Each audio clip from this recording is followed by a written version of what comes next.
there, it's Paulie here. Ta-da! Looking at a lot of miniatures rules at the moment, just because I'm in that mood. So a while ago, I reviewed DBA, De Bellis Antiquitatis, which is a fine, rather brilliant, in fact, set of rules that was designed by the Wargames Research Group. Now, WRG did the Ancients miniatures rules, which dominated the field from 1969 onwards to like 2010. It was these guys' rules. They were innovative. They were great military historians. Some of the stuff they did was truly groundbreaking. Truly has been. They also came up with the DBM system, for which I deserve all of them a smack on the nose with a rolled up newspaper. But we'll get onto those things later. However, DBA was a particularly brilliant idea.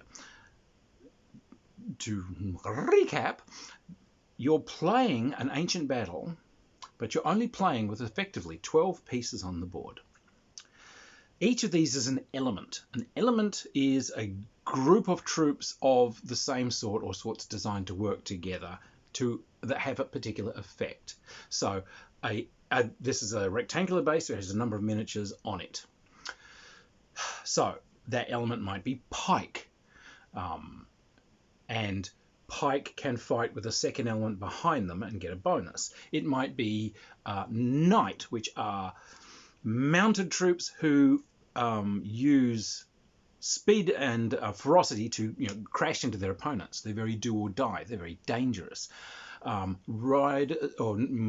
cavalry, which are usually armed with missile weapons. So Roman cavalry with bundles of javelins and a spear for close combat. Sassanid cavalry with lance and bow. These sorts of things. They are able and willing to charge in, but they because they've got missile weapons and so on, it's not so do and die. They'll try and wear the other guy down before they go in, and if things are going badly, they're very happy to withdraw back and fire a few Parthian shots and then give it another shot. There's light cavalry, which are very good at just running around skirmishing. They're very good at not dying. It's really hard to wipe out these units, because if you overcome them, they tend to just flee. They're a spear, which are very kind of sturdy foot. There's warband, which is crazy charging types like Gauls and so on, who are renowned for their incredibly ferocious charges. Artillery pieces, war wagons, big slow wagons filled with crossbowmen with lots of halberdiers marching around them, like Hussite wagons and so on. Elephants, Siloi, which is light infantry. You've got a bunch of stuff. Each of these has its effects. Now, what they have done is they have made a third edition. So, a few changes. This was the old, this is the new. You can see we've almost trebled in size. That's not really the rules that have trebled. So, what changes have they made? Well, so, like I said, the core of this is these element types. Now, when it is your turn, you have one of your elements is your general. He gets a little bonus in combat. But what you do is you take a d6 and you roll that, and that's the number of pips, the number of orders that you can give your side. To move one of your elements will usually take a pip to move it around, but elements that are grouped together, touching, are a unit, and you can spend a pip to move the unit. They're less maneuverable because you're going to have to pivot them around in slightly clumsier ways, but that's how you move the big bunches when you haven't got that many pips. When two units meet, or rather when any combat happens, you can fire from a distance with bow-armed troops and artillery. Each side rolls a dice. Essentially, what you're doing is each troop type has a bonus to its dice roll, depending on what type of troops it's facing, whether they're mounted or foot. So things like Blade are really good at fighting other foot. They're not as good at holding off cavalry. Spear, not quite as good at fighting foot as the Blade, but better at holding off cavalry. they're more even Steven, whereas the blade are better at one and worse than the other. Pike are pretty good at rolling forward over most things, but it has to be good open ground, and they have to be not attacked on the flanks. And you have to be fighting too deep, otherwise, you're just not strong enough. So, however, part of the genius of the game comes from the exceptions to that basic thing.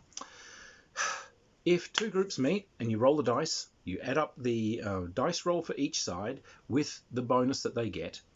Whoever got the higher was the winner. The default is the loser will be pushed back one base depth, and the winner can follow up sometimes if he wants to, depending on the troops. Like knights will follow up, elephants will follow up, other ones not so much. But that kind of staggers the line a bit, and it means that it's easier for other guys that are attacking beside you. You now can support their attacks against other groups. But if you win and you've doubled the other guy's score, the default kind of thing is that the loser would then be wiped out. His pieces are removed from the board. However, there's a little chart of exceptions to this. So things like if knights are attacking warbands are quite susceptible to being overrun by knights. So if they lose the roll rather than have their roll doubled, if they just merely lose the roll, they're wiped out. Likewise, things knights are nasty, but they're also quite vulnerable. Knights charging against bows, if they lose the roll, they're wiped out. Knights charging against light cavalry will be wiped out if they lose the roll, because the light cavalry have drawn them on and enveloped them. So this is kind of this all comes from the designers looking at the experience of battle, what was actually happening. So it's quite clever. So as you're actually playing the game, you're looking and you're trying to figure out what's going to match up against what's going to be your best chance against different opposing troop types, what's going to be risky. What did they change in the new system? Well, one of the things they did was they brought in some ideas from DBM. But these are good ideas. So you've got all these troop types, but one of the changes is they decided that you can have units that are steady or fast. So to differentiate between different minor types of troops there. So, for instance, you might have... they're also bringing a few other just minor things as well. But all right, so let's look at something like knights. Instead of just being generic knight, now it can be a fast knight. Well, what are they? Well, they are guys with less armor and so on, but they're faster. So things like Alexandrian companion cavalry might be, for instance, fast knight. It's not as steady. So effectively what happens is when you both roll dice, if you've come up with a tie, if one of you is fast and the other isn't, the fast ones are going to get pushed back. But they move faster. So actually, kind of worth it. In the knights case, the other thing they've done is they've said you can have knights that are like essentially if you're doing like 25 or 28 or 15 mils, you'd have 3 to a base. That represents guys relying on speed and so on, like Norman knights, medieval knights, these sorts of things. If it's 4 per base, they're cataphracti, which are a classical, or a Roman and Persian and Byzantine and often Chinese type, completely armored men on completely armored horses. They tend to be literally shoulder to shoulder. They move at a trot, so they're not moving at that fanatical rate, and they tend to grind forward. They tend to have a very long two-handed spear called a kontos, which is called a barge pole. It's not couched like a lance. It's used in a completely different way. You literally come forward and they're literally ramming these things forward. It's like, they're actually spear fighting with these things, but it's shoving these things forward. But they've made some minor differences between the fast knights. When you look down on those charts, the 3 to a base and 4 to a base. The 3 to a base guys can overrun a couple of guys more readily. The 4 to the base guys are a bit steadier. There are also knights and so on, that can form up as a double depth base. Costs you 2 elements to do it, but there are a lot of like German knights and Byzantines, and you can do this with cavalry and some of the spear and so on as well. You can have them as double units, and these get a permanent bonus against certain troop types. The downside is if they die, the whole thing dies at once and counts as 2 units. You've only got 12 units on the board. When you get to a loss rate of 4 units, a third of your guys gone, the game is over. If you lose your general, it counts as an extra piece lost. And if you lose you have a little camp at the back that you have to put there. If your camp gets looted, that counts as 1 piece lost. So anyway, you've got to be a bit careful about those double-based units, but they do get a bonus against certain things. The double-based cavalry get a bonus for, I think they get a bonus for fighting infantry and so on. So so yes, so there's an extra layer of subtlety that wasn't there in the initial DBA. I think it's actually slightly easier to play. What they had before was they had distances which are all in paces, so ranges for movement and firing and whatever is in paces. Now they've done it in base widths. So it's much easier to measure, and everything is a multiple of the width. So, my guys can move forward or backwards X number of base widths. Oh, easy. So that's a nice touch as well. Now, a weird thing is that these original ones had a little tiny campaign system in them. And it was a good one. It was a real giggle. You could just sit down and you could do a club afternoon. Because these games aren't that long. You've only got 12 pieces each, they might be half an hour to an hour long. You could actually play a little campaign over an evening and night with a bunch of friends. Loved it. That's not included in this set, and it's not included. I noticed on the website, Sue Laughlin-Barker, bless her, always been a great voice for women in miniatures gaming since 1969. She's doing a more extensive campaign system on the website, which will be there for free download. So it's worth checking the WRG website to have a look at this. She's got a beta of it for download now, but it's going to be way bigger and way more extensive.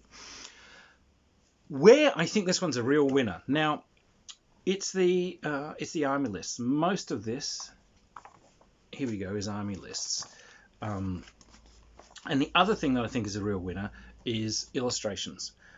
There were a lot of things that could be done in the original game where through niggly use of kind of lining things up or butting things half against terrain or making weird things, you couldn't fight. They've removed all that.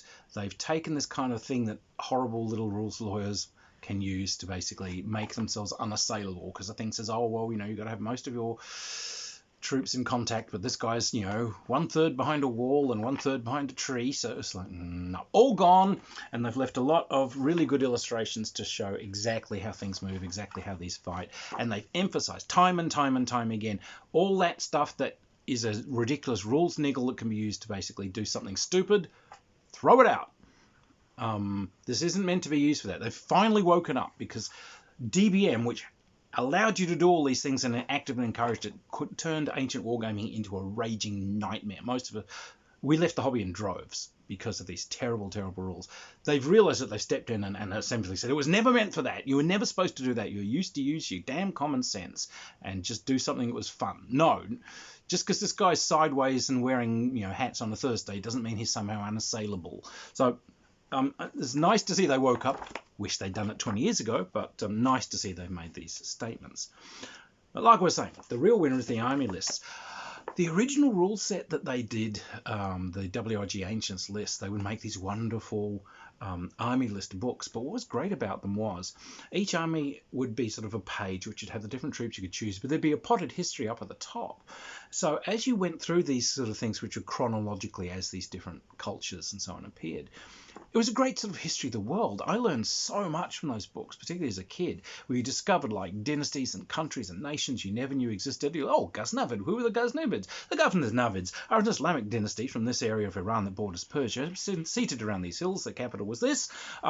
They first appeared at this period and expanded out. Their main territories were here and here, but they drew on allied tribes from this, and they had intermarriages with this. They remained a regional power, so it actually gives you the whole potted history of each of these groups. Fantastic, great fun. And also include wonderful little details. So it was like Khmer, oh yes, here's the dragon, the maiden guard in their dragon horses, where they've got like bardings designed to look like dragons and so on. An absolute must. Or it was the Slavic army. I love that one. This is amongst the reasons you probably would like to run a Slavic army is the fact that they wear red, white and blue striped trousers and are commanded by King Krum. That's right, K-I-U-M-M Krum. And so you get these lovely little bits of, yeah, you're right, I'll take a look at those. And that's back. This is a potted version of them, but every single army in these rules, each army is just one line. So it's just a few pages at the back. In these rules, it's back. It's not like a whole page each, but like a half or a third of a page each, and they've got that little potted history. Who were these guys? What were they? What are the troops that you're looking at? So it's not just, you can have 4 blade for this, and no. It'll say these guys were renowned for using guys with long pikes who could actually kind of run along at in a looser formation, but would clump together in battle. All right, fast pike, fantastic. I see. So those wonderful potted histories are back. You can see there's a considerable amount of word count, and they're way more accessible, but it brings the period to life again. And I think that's very important because these are a great entry set for new players, but they're a historically accurate entry set. However, okay, so we've had all the pros, now the cons. For some reason, for something which can function so beautifully as an entry set of rules, the rules section, the writing, and we're not looking at that much. Of all this is the rules. What do we got? 16 pages, except 2 pages that are introduction. 3 pages are introduction, 4 pages of introduction. About 12 pages of actual rules. They are not written so that they are accessible to new players. It essentially is written as if presuming that you're an experienced wargamer and or historian. If you were a new player, you could puzzle them out, but I think you'd be very confused. I think you would want a more experienced player to try and point out what these concepts are that you're suddenly being hit with. Now, this is a 3rd edition. And while I'm glad that they brought in lots of extra kind of niggly details that DBM players and whatever love, and they've integrated them well, I think they've done a major miss in not rewriting the actual expression of the rules into a style that would be more open and accessible to new players. And it's unusual because there's another game I'm going to look at by these guys called Hordes of the Things, which is based on this, where they did write it that way so that it's accessible. Why not copy that style and make it an entry point? I think they could have given the game an immense new lease of life by stepping in and making it an entry point game. But anyway, DBA was, and I think remains, a piece of game design genius. It encapsulates the tactical systems and the tactical problems and the characters of all these troops. It's not worried about the minuarte of equipment and so on. It's about the effect that these troops have. It's incredibly flexible, so it can cover like a couple of thousand years of history. It goes from Sumerian up to, Renaissance period. They are easy to play once you get your head around the pros. They're easy to play. They give you great little games. The games, once you get that system figured out, half an hour to an hour games, and the games are always hilarious. They're always full of laughs and giggles. It's not a game that has people shouting and raving and shaking their fists. It's only 1 millimeter, goddammit. They were always good fun. Terrain building for this has always been fun because it's played on quite a small board. If you're playing with like 15 mil, it's probably like a 2.5 foot square board. They're not that worried about niggling terrain rules. So often you could actually make boards. Each of you brings one along, kind of appropriate to your army and so on. So if you want to do something cool, like, hey, I want to play like the Yeah, the Frozen Lake battle from Alexander Nevsky. Do it. Great. I'm going to get a thing. I'm going to make a big bit of, ice lake. I've got to paint sort of skyish, bluish, and then I'll use white woodworking glue to make a cool kind of ice cover over it. And then, we'll scatter some snow and some ice and some hills, and fantastic, So this was always a game designed to be really cheap to get into. You've got those 12 pieces. You've got options. Each of the army lists, you might have 12 pieces on the army, but you'll be able to choose from 16 or 17 what goes in there. There'll be choices, but you're not being asked to paint and make 1,000 figures here. So it's cheap to get into. The terrain modeling for it is fun. It's an easy thing to learn. A great game that gives people a pretty good taste of the conflicts of the period. So look, to the designers, Phil, Sue, WIG gang, it's always a pleasure to see that you're still in business. You guys got me into this whole gaming thing. So it's always a joy to see you still around. You are great founders of the hobby.